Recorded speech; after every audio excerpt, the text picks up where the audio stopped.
Igitabo Ubuzima bufite intego. Umunsi wa 10. Umutima wo kuramya.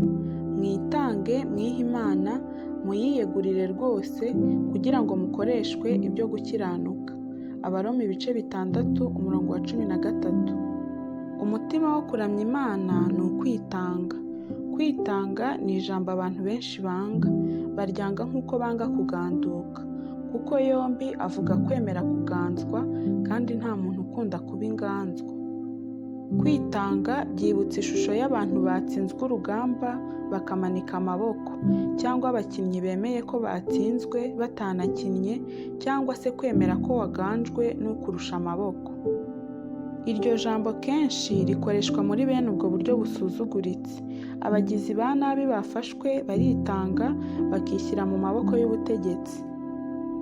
Mu muco w'iki gihe ukunda kurushanwa no guhangana, twigishijwe ko tutagomba kwemera gutsindwa cyangwa kwegura.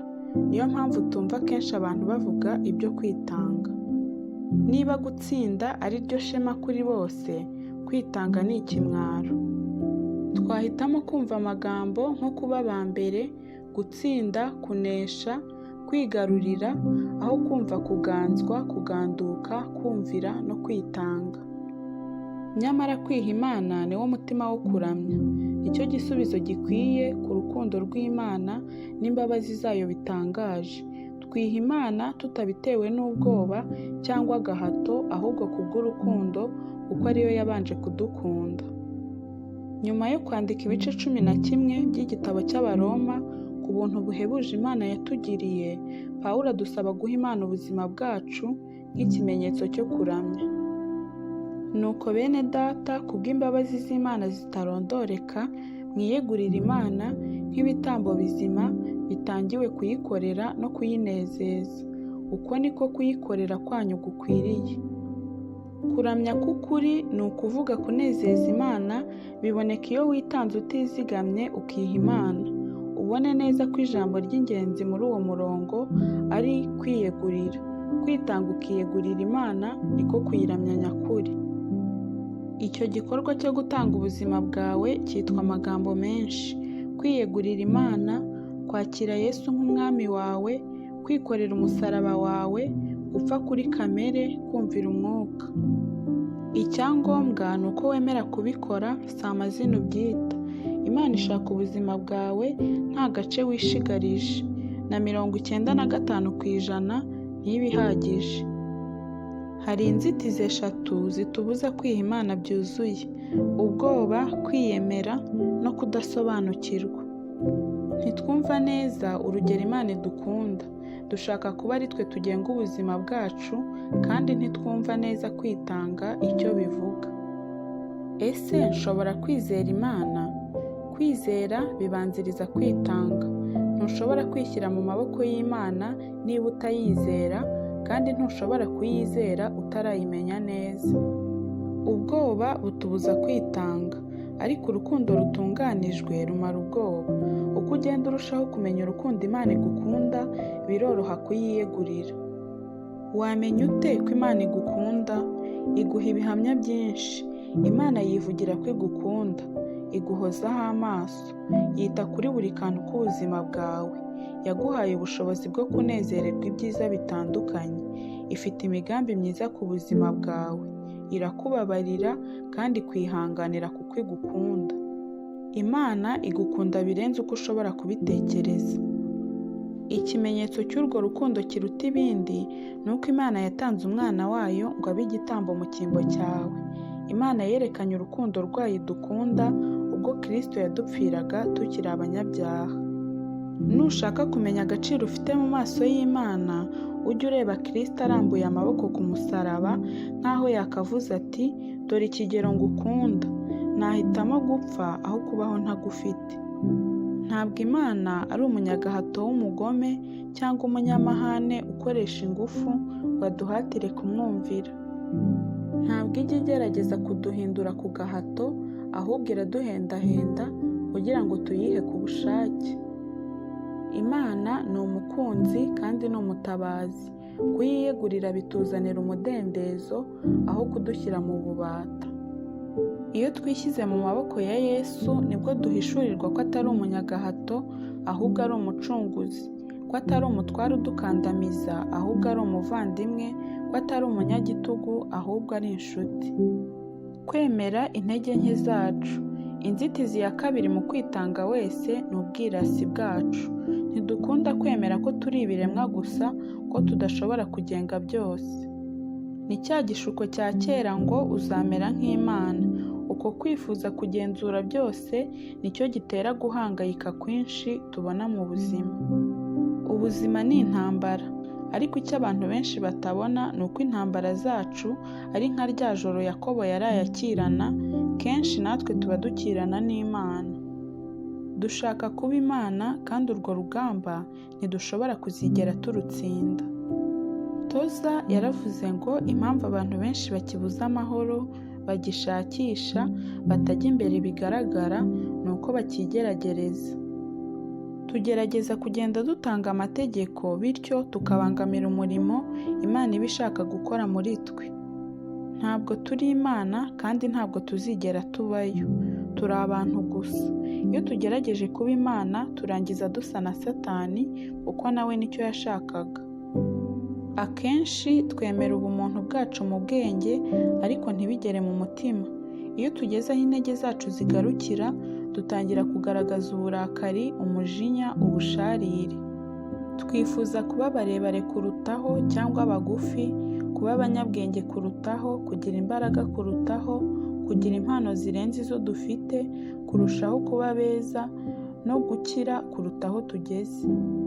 Dushaka kubona ibyo byose no gukora ibyo byose, bitashoboka tukababara. Twabona hari abo Imana yahaye bimwe mu byo tudafite, tukagira irari, ishyari no kumva twibabariye. Kwitanga wese icyo ari cyo. Kwiyegurira Imana ntabwo ari ukwigaramira ntacyo ukora, ntabwo ari uguhakana uruhare rwawe mu buzima cyangwa ngo bibe urwitwazo rwo kuba umunebwe. Ntabwo ari ugutwarira iyo rigoramiye. Bishobora ndetse kuba bihabanye n'ibyo tumaze kuvuga. Ushobora gutanga ubuzima bwawe cyangwa ukemera kubabara kugira ngo ibintu bigomba guhinduka bihinduke. Imana kenshi ihamagara abantu bayeguriye ubuzima bwabo ngo barwane intambara zayo. Kwitanga ntabwo ari umuhamagaro w'abanyabwoba cyangwa abasuzuguritse, kandi nta nubwo bivuga kudatekereza. Ntabwo Imana yaba yaraguhaye ubwenge ngo nirangiza igusabe kutabukoresha. Ntabwo Imana ikeneye gukoresha abantu bameze nk'imashini zititekerereza. Kwitanga wese ntibivuga kureka kuba uwo uri we.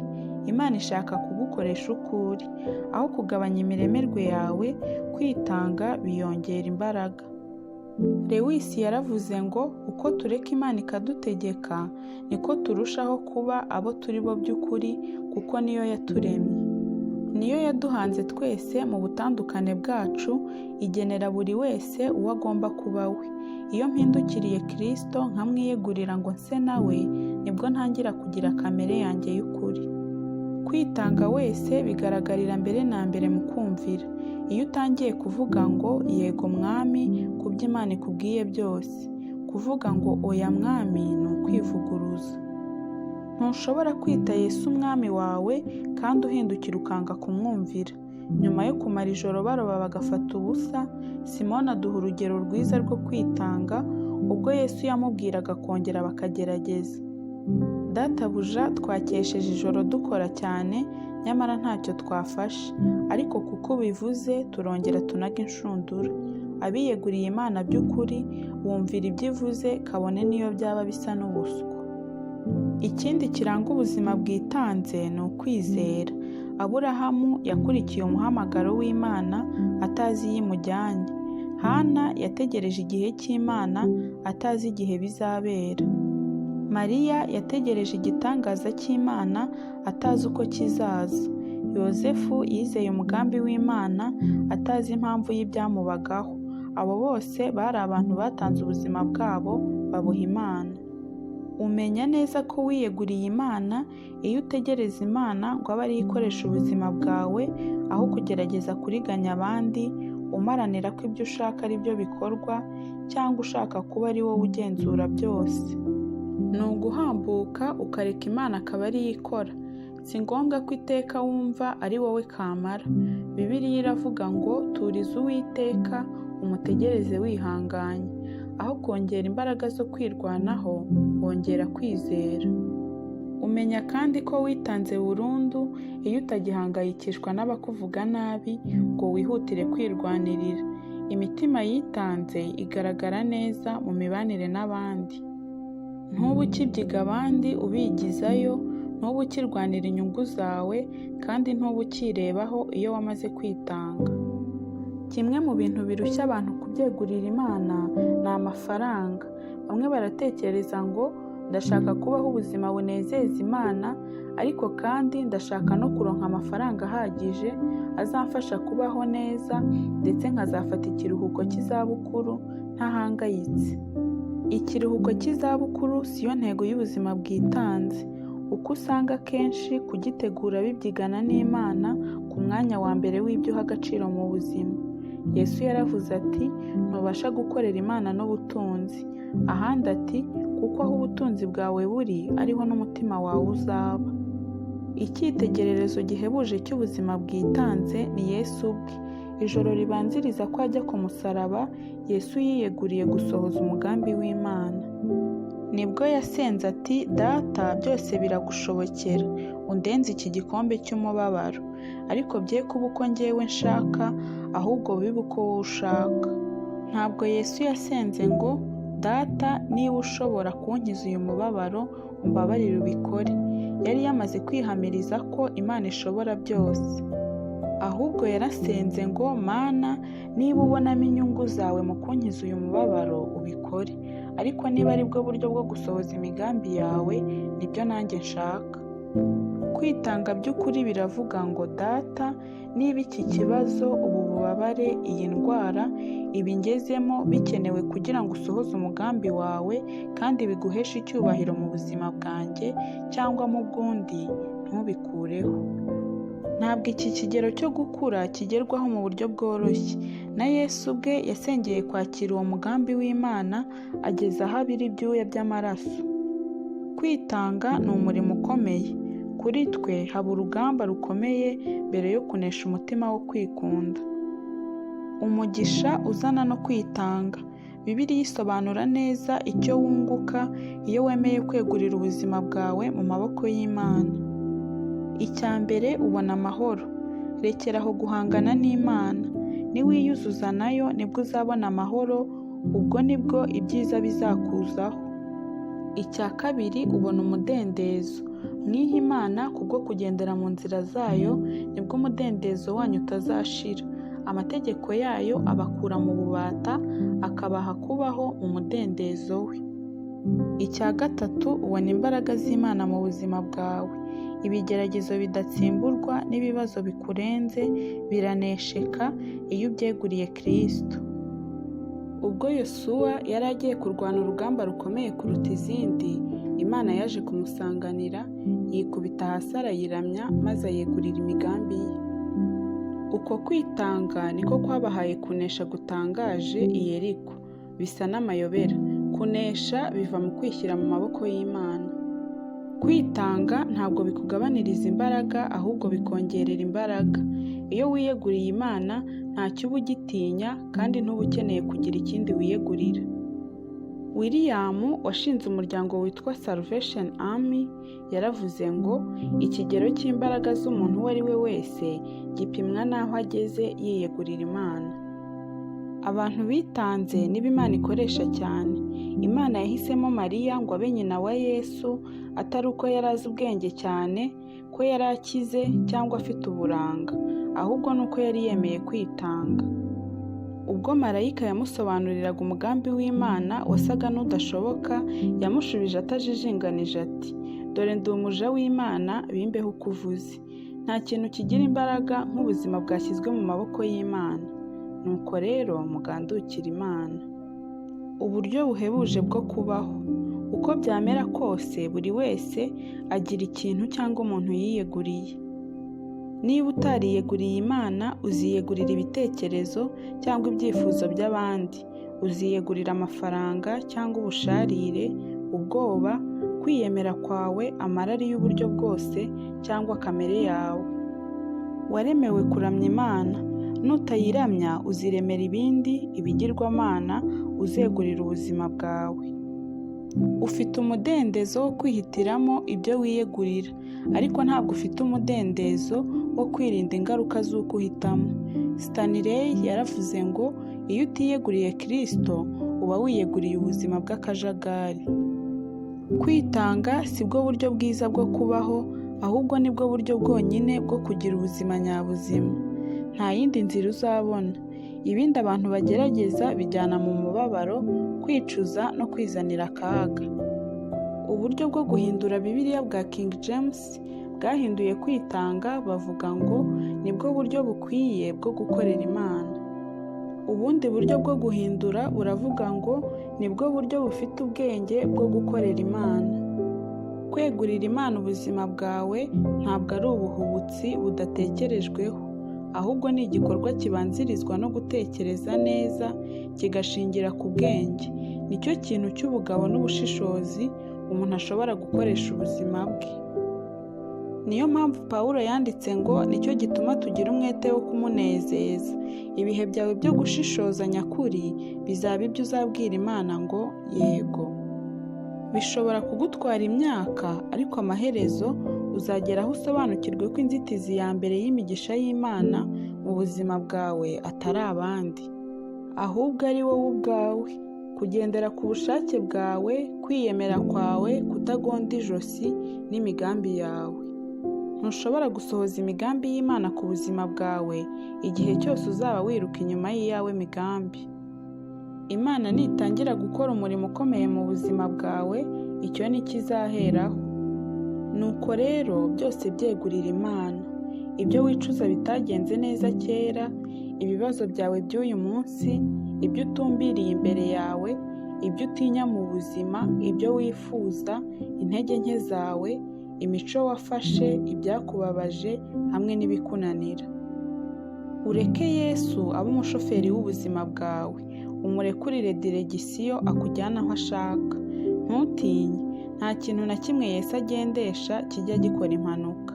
Iyo Yesu ari we mutware wawe, ibintu byose ushobora kubigenga. Ushobora kuvuga nka Pawulo ngo niteguye gukora byose kandi nshobora kugera kuri byose kubw'uwumpa imbaraga.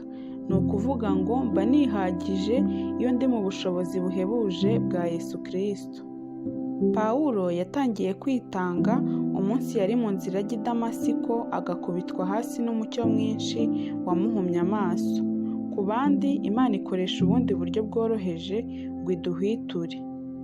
Uburyo Imana yakoresha bwose, ntabwo kwitanga ari ibintu umuntu akora rimwe bikaba birangiye. Pawulo yabivuze neza ngo mpora mpfa uko bukeye. Hari umwanya wo kwitanga, nyuma hagatangira akamenyero ko guhora witanga. Bikorwa umunota ku munota kandi bikazamara ubuzima bwose. Ikibazo cy'igitambo kizima ni uko kijya gikururuka kikava ku gicaniro, ku buryo hari ubwo ushobora gukenera kongera kwegurira Imana ubuzima bwawe nk'inshuro 50 ku munsi. Ugomba kubigira umuco wa buri munsi. Yesu yaravuze ngo abantu bashaka kunkurikira bagomba kureka ibyo bakunda. Bagomba kuba biteguye gutanga ubuzima bwabo buri munsi kugira ngo bashobore kunkurikira. Reka nkuburire hakiri kare. Nufata icyemezo cyo kubaho ubuzima bwitanze, icyemezo cyawe kizageragezwa. Rimwe na rimwe bizagusaba gukora ibintu bikubangamiye. Ubundi bizaba ari ibintu abantu badashima, ubundi bizagusaba gutanga byinshi, cyangwa bizaba ari imirimo igaragara nk'idashoboka.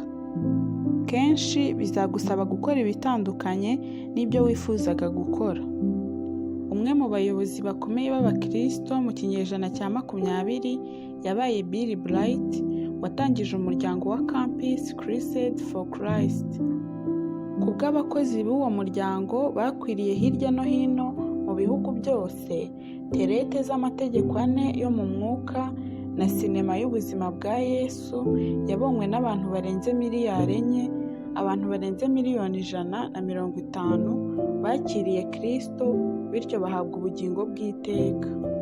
Rimwe nabajije Bill Bright nti ni irihe banga ryatumye Imana iguha umugisha ungana utyo mu kugukoresha? Yaranshubije ngo nkiri urubyiruko nakoranye isezerano n'Imana. Nabikoze mu buryo bweruye ndaryandika, ndangije nsinya izina ryanjye munsi yaryo. Ryari riteye ritya: kuva uyu munsi kugeza iherezo ry'ubuzima bwanjye nzaba imbata ya Yesu Kristo.